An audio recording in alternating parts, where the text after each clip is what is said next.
என்னதான் வார் ஒரு பக்கம் போயிட்டு இருந்தாலும் கனடா, யூகே அதை தொடர்ந்து இப்போ பின்லாந்துல இருக்கிற பிரைம் மினிஸ்டரும் நாம இந்தியாவுக்கு வந்து ஒரு டீல் சைன் பண்ணிட்டு போயிருக்காங்க. அந்த எம்ஓயூல என்ன சொல்லியிருக்காங்க அப்படின்னா 3 பில்லியன் ஒர்த்துக்கான ட்ரேடு வந்து பின்லாந்துக்கும் இந்தியாவுக்கும் நடுவில் நடந்துட்டு இருந்தது. அது வந்து 2030க்குள்ள அப்படியே டபுள் ஆகும். அதாவது 6 பில்லியன் ஒர்த்துக்கான ட்ரேடு வந்து நம்ம ரெண்டு பேத்துக்குள்ள நடக்க போகுது அப்படிங்கிற ஒரு அக்ரிமெண்ட் சைன் பண்ணிருக்காங்க.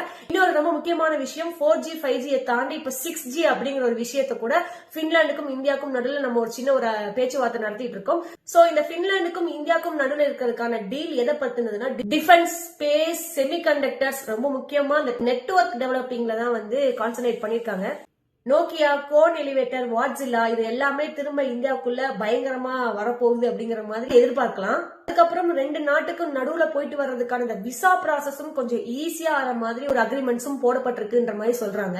இதுல ரொம்ப முக்கியமானது வேர்ல்டு டாலஸ்ட் ரிவர் பிரிட்ஜ் அந்த செனாப் ரிவர்ல வந்து கட்டினதுக்கு ரொம்ப ஹெல்ப்ஃபுல்லா இருந்தது அப்படின்றது பின்லாண்டோட சிவில் இன்ஜினியர்ஸ் தான். அத போல இன்னும் நிறைய விஷயங்கள் வந்து நம்ம இந்தியாவில் நடக்கக்கூடிய வாய்ப்பு இருக்கு சிவில் இன்ஜினியர்ஸ் ஹெல்ப் மூலமா அப்படிங்கிற மாதிரி ஒரு டீலும் சைன் பண்ணப்பட்டிருக்கு. அதே மாதிரி நம்ம 2025ல பேம்பூல இருந்து பயோ எத்தனால் எடுக்கிறதுக்கான ஒரு ப்ராசஸும் வந்து பின்லாந்து ஹெல்ப் மூலமா நம்ம பண்ணிட்டு இருக்கோம். சோ அதுவும் இனிமே கண்டினியூ ஆகும் அப்படிங்கிற மாதிரி சொல்லிருக்காங்க. இப்போ இந்த டீல் சைன் பண்றதெல்லாம் பிரச்சனை கிடையாது.